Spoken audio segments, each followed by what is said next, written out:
சுவையாக மணமாக குடமிளகாய் கூட்டு எப்படி செய்கிறதுன்னு தான் இன்றைக்கி பார்க்க போகிறோம். வாங்க வீடியோக்குள்ளே போயிடலாம்.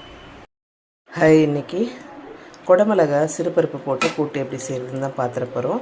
இதில் ஒரு தக்காளி, ஒரு பெரிய வெங்காயம் கட் பண்ணி போட்டிருக்கேன், கொஞ்சம் மஞ்சத்தூள், கொஞ்சம் குழம்பு மிளகாத்தூள், கொஞ்சம் பெருங்காயத்தூள், இதெல்லாம் போட்டு நல்லா ஒரு கலரி ஒரு 5 விசில் விட்டு எடுத்துக்கலாம். நல்லா வெந்துருச்சு. இப்போ இதில் தாளிச்சு கொட்டிக்கலாம்.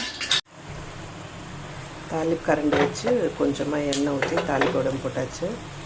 பொரிஞ்சிருச்சு பாருங்கள். இந்த கூட்டில் நம்ம சேர்த்துக்கலாம்.